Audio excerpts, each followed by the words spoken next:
Hoje seria a aula ou a conferência número 8 dentro desse ciclo de conferências organizadas pela Permanência, por Dom Lourenço. O título da conferência de hoje é O Encontro de Assis, o Espírito de Assis e o Mega Ecumenismo de João Paulo II. Por que esse título? Está o fato do encontro mesmo de Assis, mas não é um fato isolado, sino que mais responde a um espírito, o espírito de Assis, como vamos ver, e como tudo isso levou a um auge o ecumenismo de João Paulo II. Como os senhores sabem, nesse ciclo de conferência, estamos vendo diferentes aspectos da crise da Igreja. Queria somente recordar a primeira delas, a primeira conferência desse ciclo, é muito importante e é a que fundamenta a todas as outras conferências, né? Todas as demais. A primeira conferência, nós nos perguntamos: existe uma crise na Igreja? Há uma crise na Igreja ou não?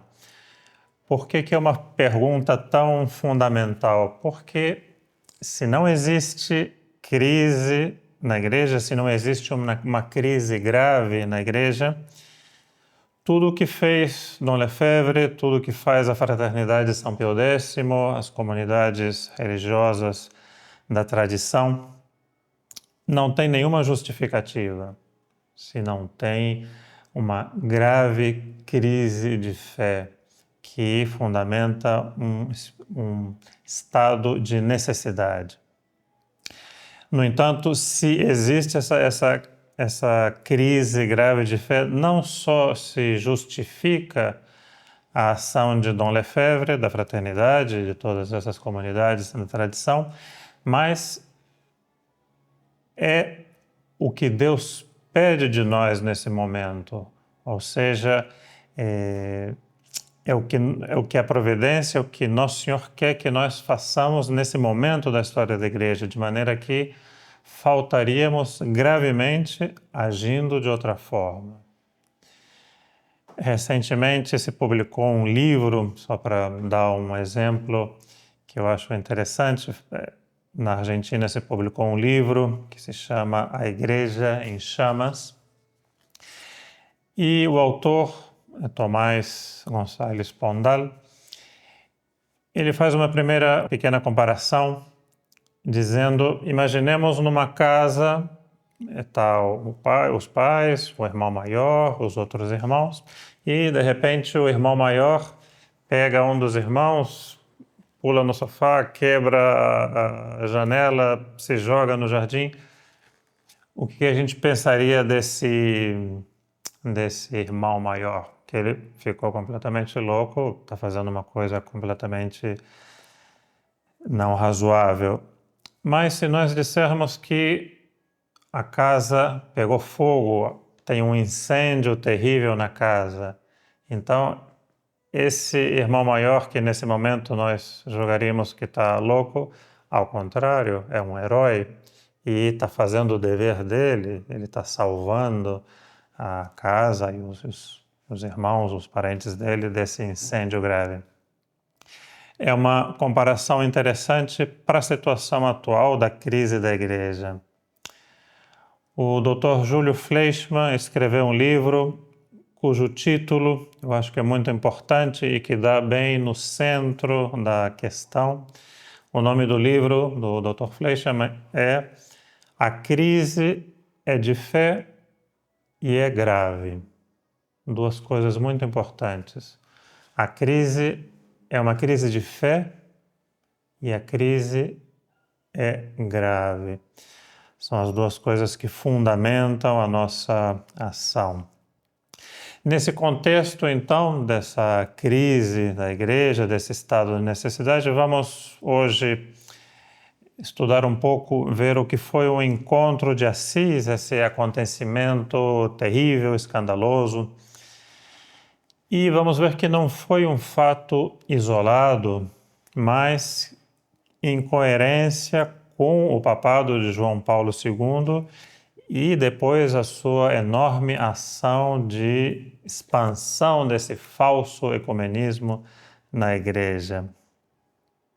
Antes de entrar no Encontro de Assis, eu queria citar um texto que sempre me impressionou muito. Há muitos anos eu li o livro do padre Emmanuel, que se chama O Drama do Fim dos Tempos, um livro muito aconselhável. Nesse livro, o padre Emmanuel faz uma análise muito profunda e muito equilibrada de todas as profecias relativas ao fim dos tempos. E eu digo equilibrado o livro porque muitas vezes alguns livros, quando tratam desse tema do fim dos tempos, muitas vezes se arriscam fazendo predições que muitas vezes podem ser temerárias ou que vão mais além do que permite os textos da Sagrada Escritura, podendo ficar até, de certa maneira, ridículas. No entanto, esse livro do Padre Emmanuel é um livro que tem um grande equilíbrio, muito sucinto, muito profundo e completamente apoiado nos Santos Padres e na interpretação constante da Santa Igreja.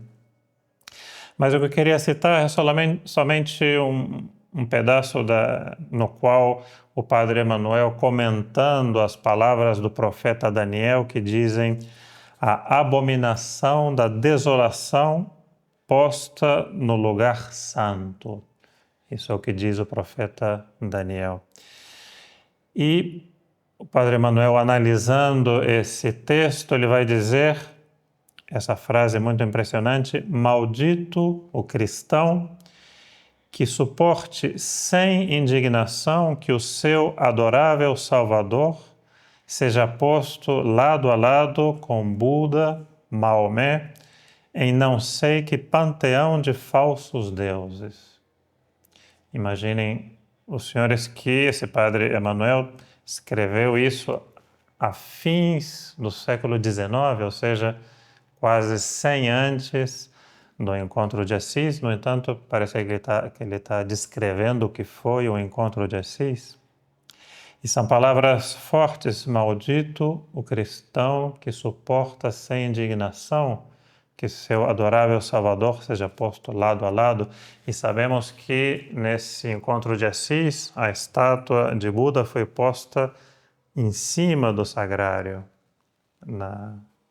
nesse Encontro de Assis. Maldito o cristão que suporta sem indignação. E de fato teve uma voz que se levantou publicamente para manifestar essa indignação, essa justa indignação cristã, e foi justamente Dom Lefebvre. Também eu cito brevemente algumas palavras do sermão que Dom Lefebvre pronunciou nas ordenações sacerdotais em Econe no dia 29 de junho de 1987, ou seja, alguns meses depois do acontecimento de Assis.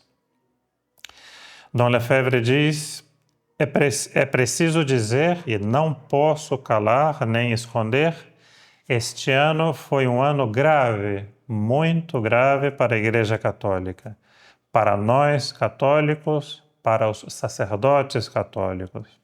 E Monsenhor Lefebvre, Dom Lefebvre, vai explicar nesse sermão que ele estava esperando uma espécie de sinal da providência. Ele via que a sua saúde já estava declinando e que ele pensava em como perpetuar, como continuar a obra da tradição e, obviamente, pensava nos sucessores, nos bispos que ele deveria consagrar, mas Dom Lefebvre sempre, com uma docilidade enorme à Divina Providência, ele sempre dizia: nós devemos seguir a providência e não adiantar-nos à providência, esperar que a providência mostre claramente o que nós devemos fazer.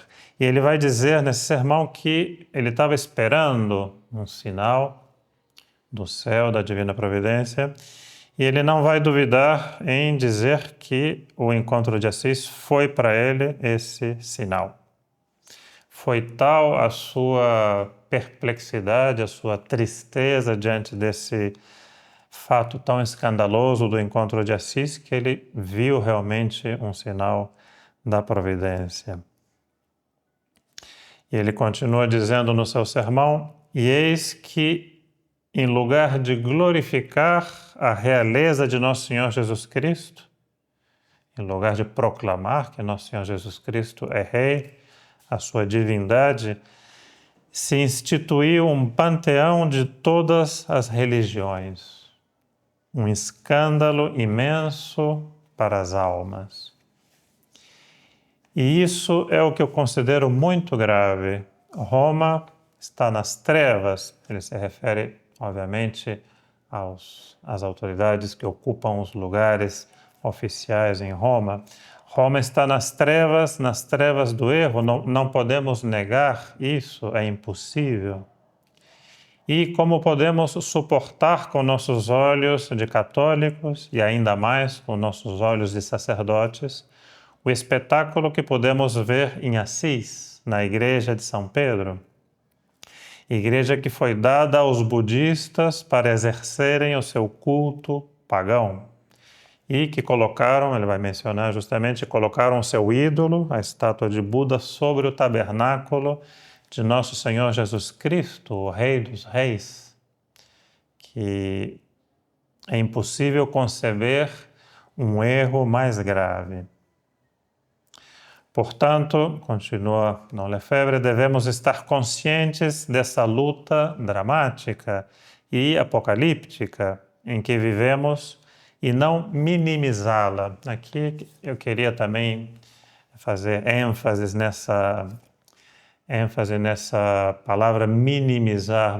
Dom Lefebvre sempre tinha esse temor já desse momento do que nós podemos chamar, às vezes com diferentes nomes, linha média, conservadores, que muitas vezes querem conciliar coisas que são impossíveis de conciliar, salvar o insalvável, e que justamente minimizam a crise da igreja. Muitas vezes eles dizem, não é para tanto, a igreja não está numa crise tão grande. É verdade que tem abusos aqui e ali, mas são coisas pontuais. Se pode interpretar bem o concílio, a missa nova bem rezada é boa. E essa atitude de minimizar é muito perigosa. Monsenhor Lefebvre, Dom Lefebvre viu desde um princípio que não. O concílio, no seu espírito mesmo, está contaminado e deve ser rechaçado integramente. A missa nova não é menos boa que a missa tradicional. A missa nova é ruim, é má, é uma missa que não é católica, é uma missa que conduz ao erro, que afasta da fé católica. Então, não podemos mais continuar com meias palavras, mas dizer a verdade claramente. E por isso, Monsenhor Lefebvre termina esse sermão dizendo: e é por isso que é provável que eu me dê sucessores para poder continuar esse trabalho. Ele está se referindo, obviamente, à consagração dos bispos que ele faria logo depois. Não vou citar o sermão inteiro por razões de brevidade, mas aconselho muito a sua leitura, esse sermão que ele pronuncia no dia 29 de junho de 1987.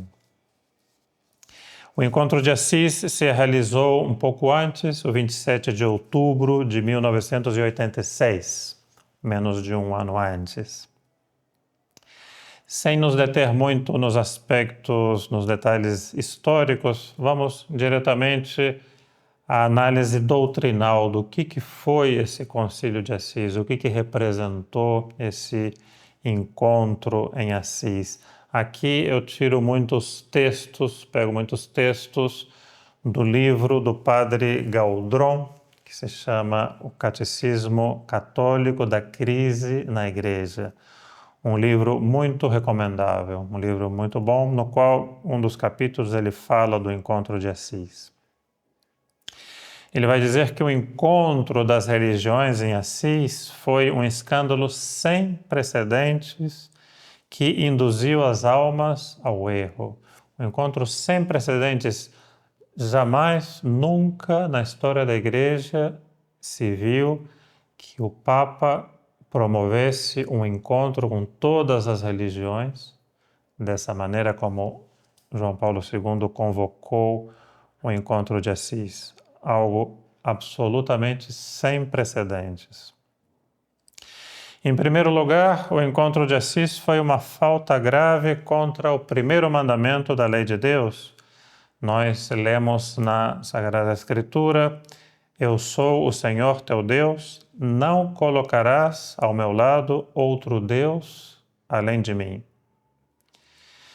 Nunca a Igreja havia sido tão humilhada como quando o Papa se colocou no mesmo nível dos chefes de todas as religiões e seitas, dando a impressão que a Igreja Católica é simplesmente uma agrupação mais no meio de todas as outras falsas religiões e seitas.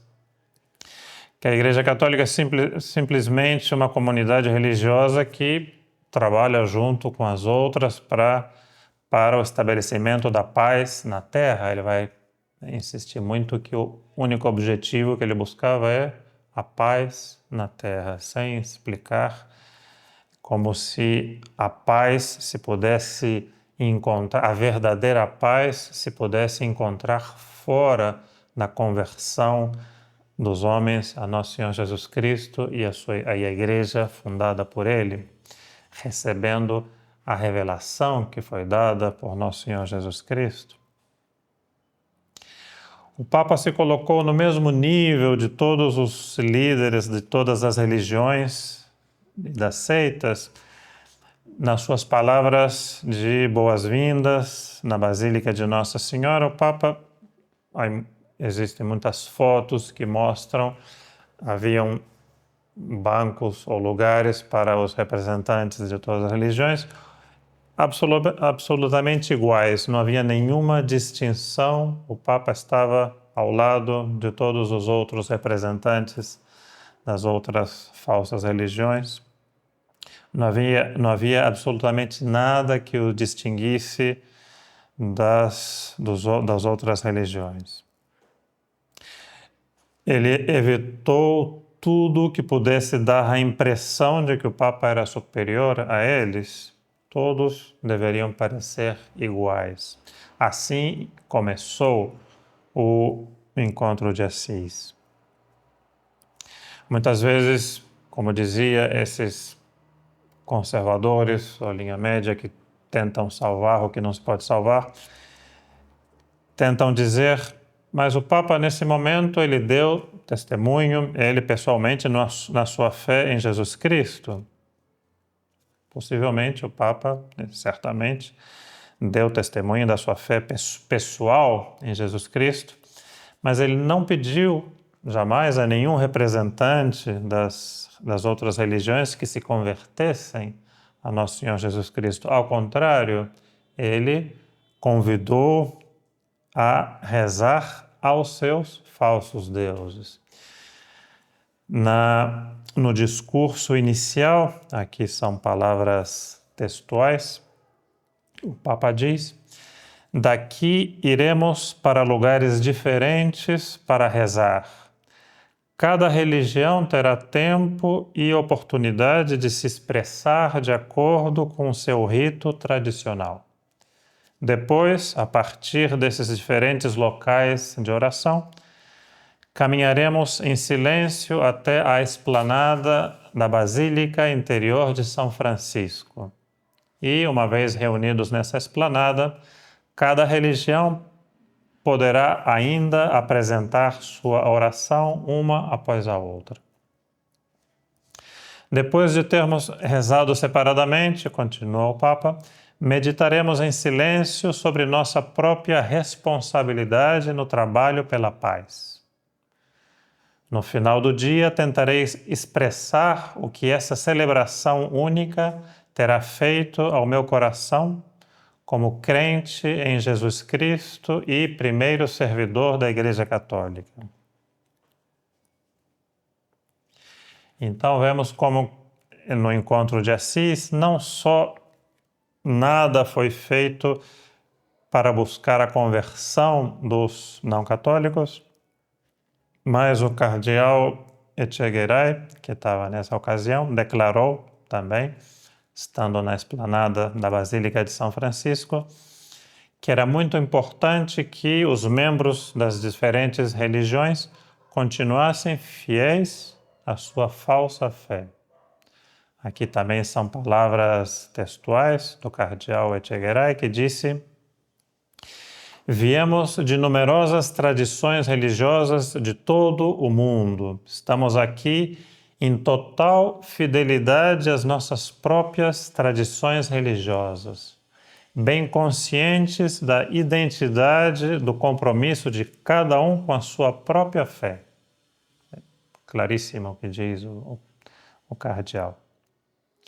Estamos aqui reunidos sem qualquer tipo de sincretismo. É isso que faz a riqueza e o valor deste encontro de oração.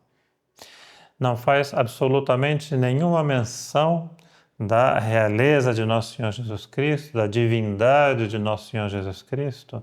Podemos comparar, realmente como uma bofetada na face de Nosso Senhor Jesus Cristo, como recebeu Nosso Senhor na sua paixão, onde foi negada a sua divindade quando Nosso Senhor declara e afirma sua divindade, ele é abofetado. Aqui também Nosso Senhor, podemos dizer, recebe essa bofetada terrível nesse encontro de Assis.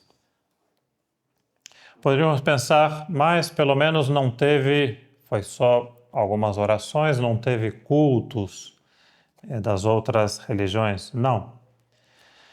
Não só foram celebrados publicamente cultos não cristãos, mas também foram disponibilizados locais de culto católicos a essas falsas religiões.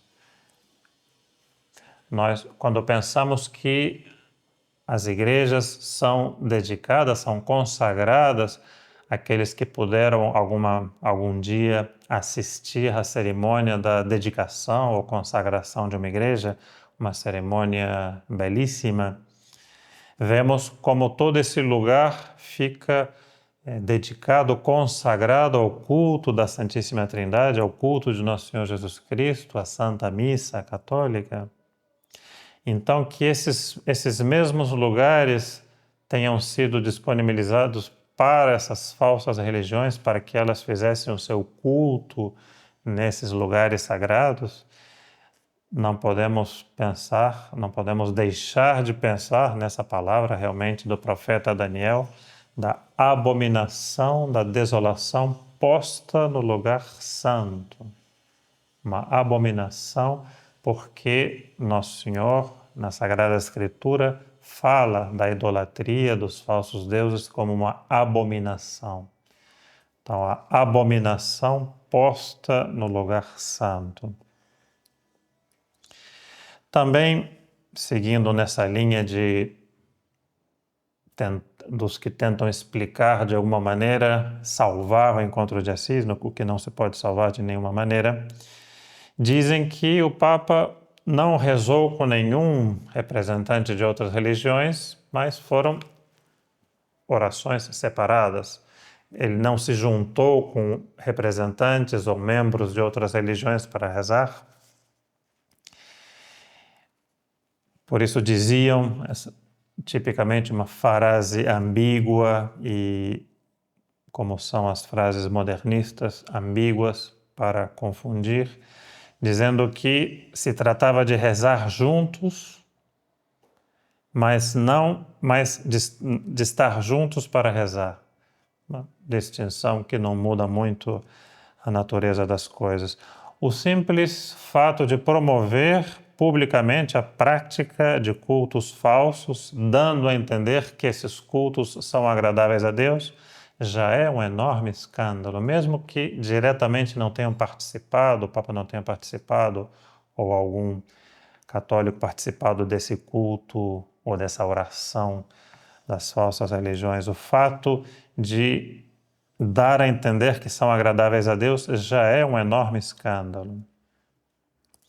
Deus manifestou claramente na Sagrada Escritura que abominava os cultos falsos e, em particular, a idolatria, que é o cúmulo de todas as superstições.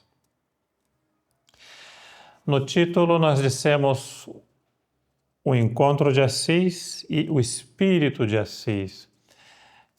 O encontro de Assis não foi simplesmente um fato isolado no qual poderíamos pensar o Papa quis captar a benevolência dos não-católicos no objetivo, talvez, posterior de buscar a sua conversão, o que não justificaria para nada o encontro de Assis, mas não foi assim, não foi um fato isolado, mas o Papa João Paulo II depois quis justificar doutrinalmente esse encontro de Assis.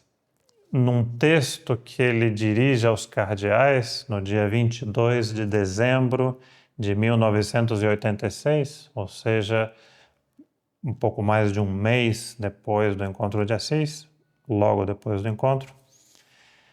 Primeiramente, é muito chocante ver nesse discurso que o Papa se refere 35 vezes ao Concílio Vaticano II e não faz absolutamente nenhuma menção de nenhum outro texto do magistério da Igreja, como se não existisse magistério da Igreja antes do Vaticano II.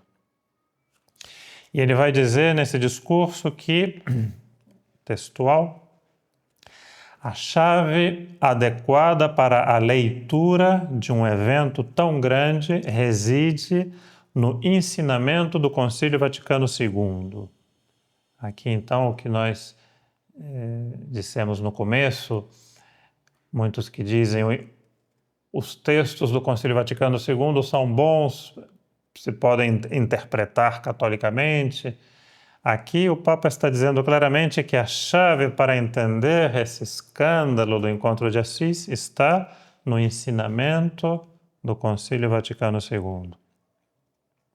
E depois vai dizer muito claramente, também uma citação textual, o evento de Assis pode assim ser considerado como uma ilustração visível, uma lição de coisas, uma catequese inteligível a todos, do que pressupõe e significa o compromisso ecumênico e o compromisso pelo diálogo interreligioso recomendado e promovido pelo Concílio Vaticano II. É claríssimo, o Papa vai falar de uma lição, de uma catequese, do que significa. Ele está dizendo, esse encontro que nós fizemos, vocês têm que entender que é resultado do ensinamento do Concílio Vaticano II, recomendado e promovido pelo Concílio Vaticano II. Isso é o que está dizendo o Papa de maneira absolutamente clara e direta. Depois vai dizer uma famosa frase que também fez se difundir muito o ecumenismo no seu papado. Ele vai dizer: toda oração autêntica é suscitada pelo Espírito Santo, que está misteriosamente presente no coração de cada homem. Ele vai falar que todos esses membros das falsas religiões, cada um rezou ao seu Deus, à sua divindade, seus falsos deuses. E ele vai dizer nessa ocasião que toda oração autêntica é suscitada pelo Espírito Santo. E o Espírito Santo está misteriosamente presente no coração de cada homem. Se nós tomamos essas duas frases, a primeira é ambígua, querendo conduzir ao erro, E a segunda é diretamente falsa. A primeira diz: toda oração autêntica é suscitada pelo Espírito Santo. Uma frase ambígua, porque isso vai depender do que nós entendemos pela palavra autêntica. Se nós entendemos que a palavra autêntica é uma oração que de fato conduz a Deus, que une a Deus, certamente. Toda oração autêntica, aqui se refere a toda oração verdadeira, conduz, é suscitada pelo Espírito Santo. Mas, se nós entendemos o que depois, pelo contexto, é o que queria dar-se a entender, oração autêntica como uma oração sincera, simplesmente uma oração sincera, simplesmente uma pessoa com boa vontade que faz uma oração sincera. Essa oração não é suscitada pelo Espírito Santo. Por exemplo, um budista que está diante do seu ídolo de Buda, um feiticeiro animista ou um terrorista muçulmano que talvez no seu coração, com toda a boa vontade e sinceridade, está rezando, pensando que está rezando ao verdadeiro Deus, essa oração não é suscitada pelo Espírito Santo, não pode, obviamente, ser suscitada pelo Espírito Santo. E dar a entender isso é terrivelmente grave e induz gravemente ao erro.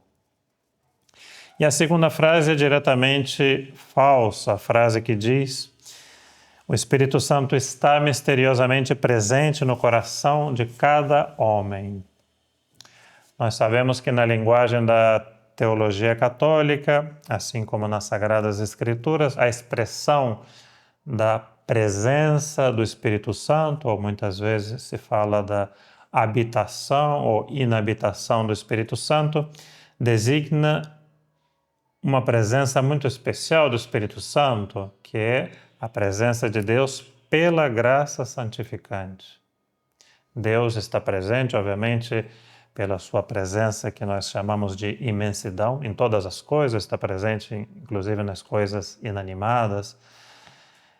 Mas quando falamos da presença do Espírito Santo ou habitação do Espírito Santo, estamos falando da presença sobrenatural de Deus pela graça santificante.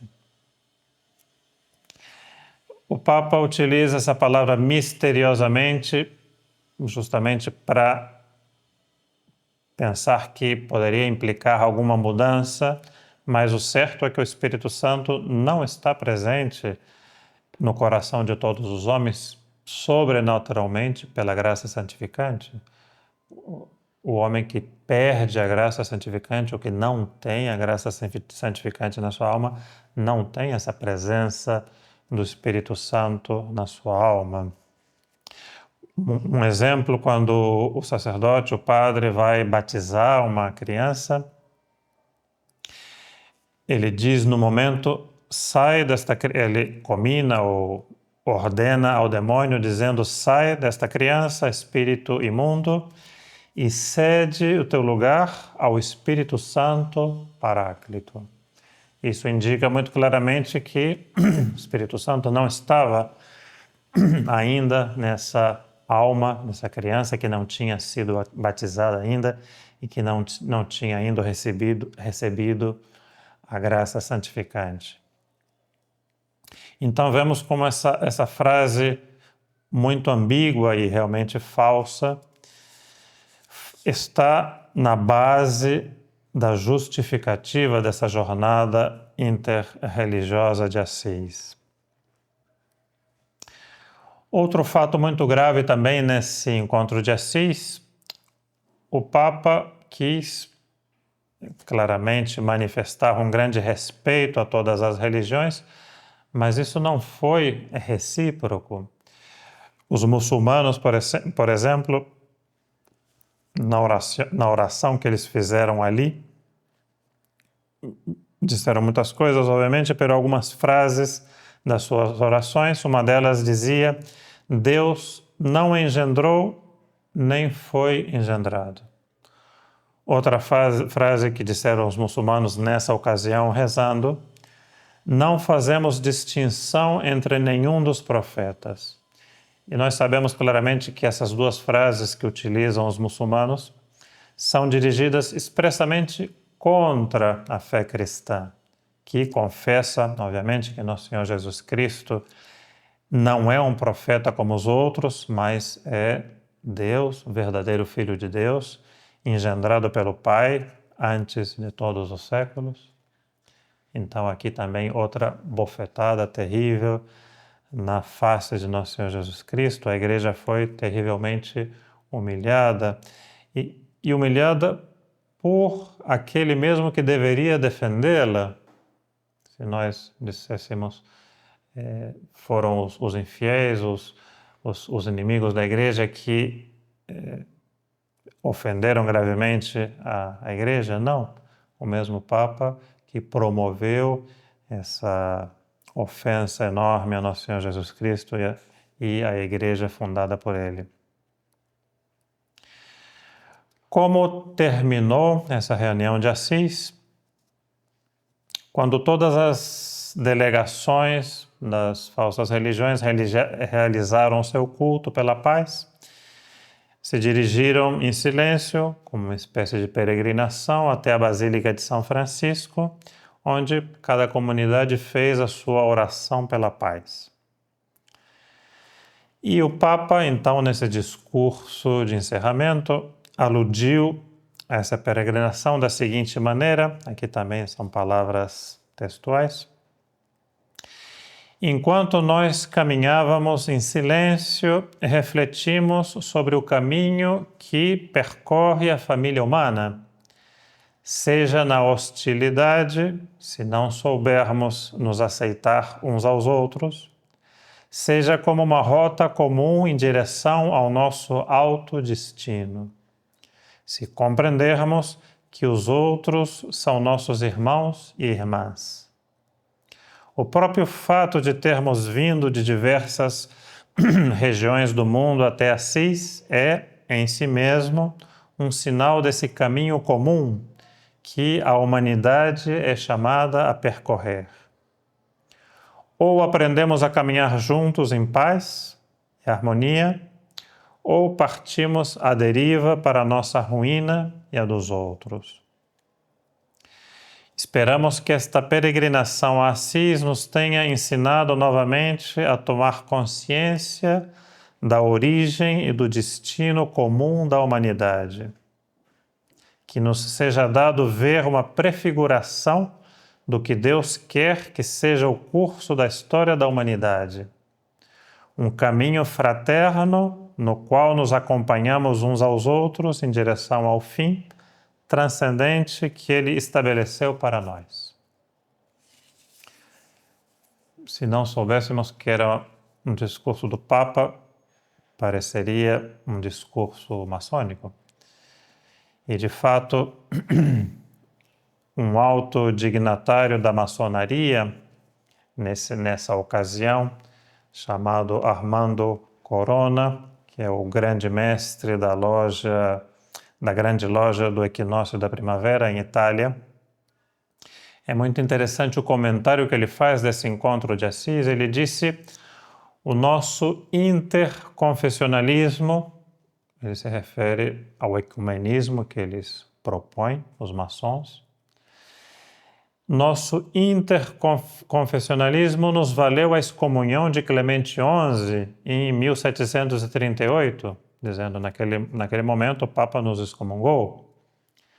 Mas, sem dúvida, a Igreja estava errada. Se é verdade que em 27 de outubro de 1986 o atual pontífice reuniu em Assis os homens de todas as confissões religiosas para rezar juntos pela paz. Que outra coisa buscavam nossos irmãos quando se reuniam nos templos, senão o amor entre os homens, a tolerância, a solidariedade, a defesa da dignidade da pessoa humana, considerando-se iguais, acima dos credos políticos, dos credos religiosos e da cor da pele? claríssimo nessas palavras desse maçom, dizendo: antes a Igreja nos condenou, Clemente XI fulmina como uma excomunhão a maçonaria. Ele diz: teve uma ruptura doutrinal.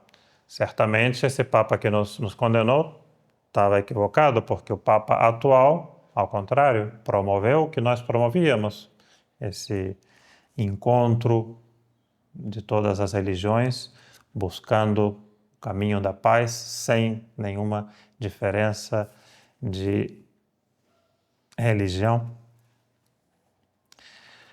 As consequências, obviamente, do ecumenismo são muito grandes e muito ruins.